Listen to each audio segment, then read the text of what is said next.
All right, Devil Horn salute. Alpha Bravo, Charlie Delta, testing 1, 2, 3, testing shitty gear, hand-me-down gear. We got zips in the wire. Need an 8-bomb strike on that village over there. Is that Walter Cronkite? Is that you, John Wayne? No, it's Walter Cronkite. Look at that. Devil Horn salute, vets, and anybody that watches this stuff. I've done, I think, almost 80 videos now. Let me check my paperwork here. Yeah, we've done 80 of these vet videos that actually, believe it or not, the Google tards had pulled one of my videos over karate information. The Way of the Warrior School. I don't know how that can be some kind of misfit organization, but I don't work behind the scenes. It is what it is, guys. So I can remember growing TV news in the afternoon in Cambodia. That's when really, I remember seeing war, but that's when it really starts getting into my memory, Cambodia. And God, people are pissed about troops going into Cambodia because they believe that was an escalation of a war, very unpopular war. They want it done. Then one thing I'm seeing with Walter Cronkite in the CBS News is when they interview these guys, say in 1970, you can tell there's some trauma there. There's people that in a place they don't want to be. They don't like what they're seeing. These are draftees. Guys are just there to get the job done, do what they need, and get the fuck back home in one piece. So the signs of the times, it is what it is. I was in from 1983 to 85. I'm 10 years after the fact. And this is what we kind of inherited. Enough of my bullshit. Let's go back in time to Walter Cronkite and the CBS Evening News. 1970, President Nixon ordered American troops into Cambodia. He called it an incursion, not an invasion. But it lasted for 2 months. Battalion, 7th Cavalry, moved into Cambodia 2 weeks ago and has met with continuous heavy enemy contact. In 14 days, the company has fought against North Vietnamese forces on 20 separate occasions. Cameraman Norman Lloyd, on assignment for CBS News, filmed and recorded these scenes when Bravo Company moved into a large communist bunker complex 6 miles north of the Vietnamese border. The main enemy force had apparently pulled out, but a rear guard element was left behind to slow down the American advance.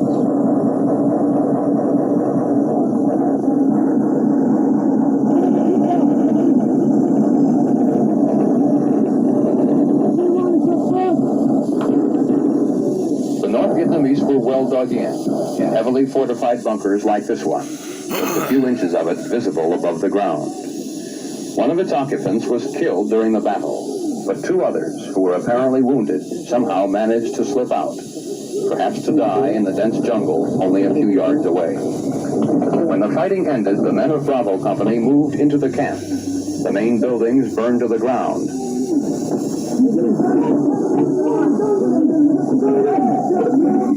The next morning, Bravo Company has hardly moved more than a few hundred yards when it runs into an enemy ambush.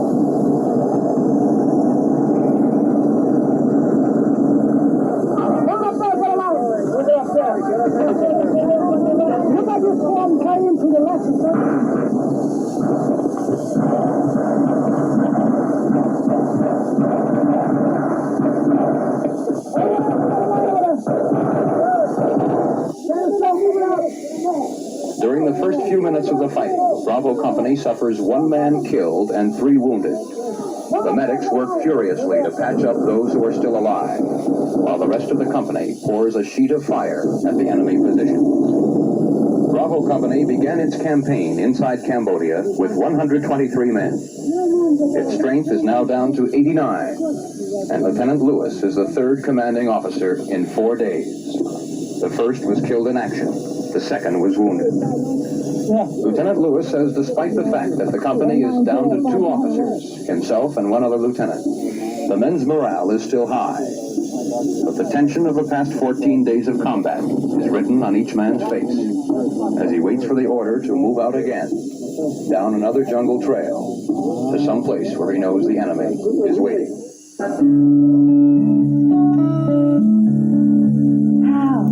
All right, enough of that. So, a little flashback on the evening news. Let me tweak on this a little bit. Get these goddamn communist hippies off of here. On the hillside came out of their tunnels for another night's work. Snipers on both flanks. The machine gun has killed 1 man and wounded 6 so far. You better believe I did. You guys are on your own, buddy.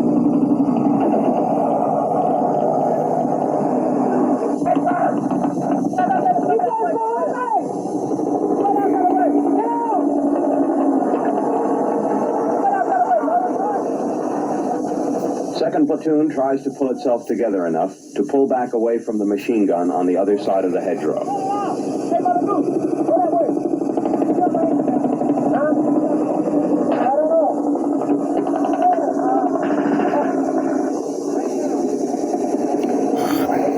Safely away from the machine gun, still worried about the sniper. It is a long way from San Francisco to South Vietnam. Longer across that last rice paddy.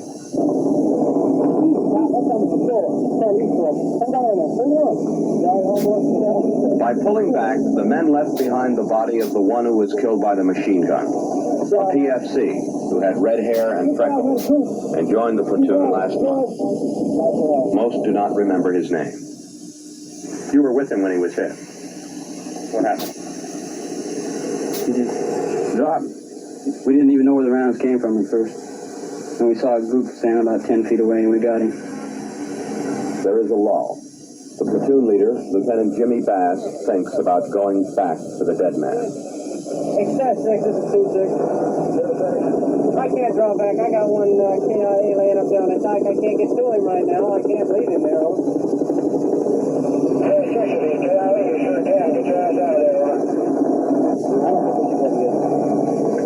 Tell the old man, say we're taking old man told me not to go get him. What are you going to do? Leave him there? Let's come back and get him on the stack. What are you going to do? I'm going to miss him. He's in the store. He's been fighting there all day. Better get somebody else to go. He's not doing anybody in the store.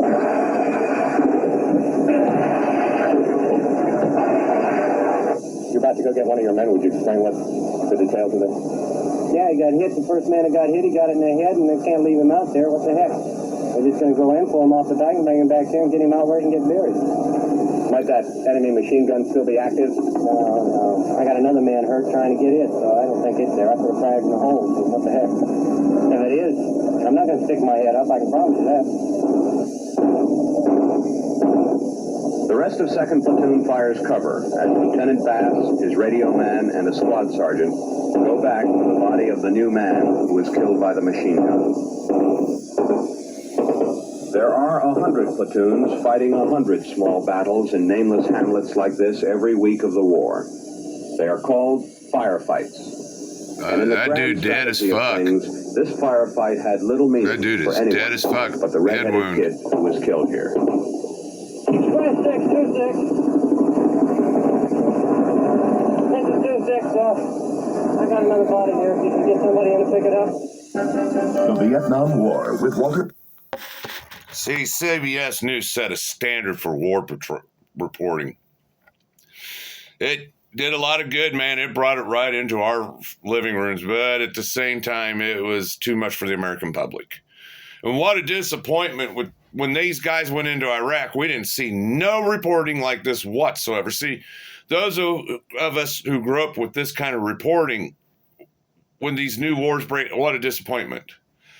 Sometimes the footage is good, sometimes it's not. I think people from the other team actually make better videos.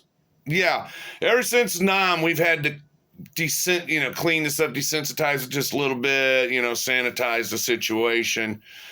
Like you just saw a guy, a 19-year-old kid with a head wound, dead as fuck, being dragged through the fucking weeds, ready for a body bag and a wooden box to a trip back home. Grieving parents. This shit was on the news. It was nightly. This was everyday life. I can remember being at my babysitter's. Her daughter, Sharon, was married to a guy in the Air Force on his way to Vietnam. And then her son, Eddie, ended up being drafted and had to go into the Army.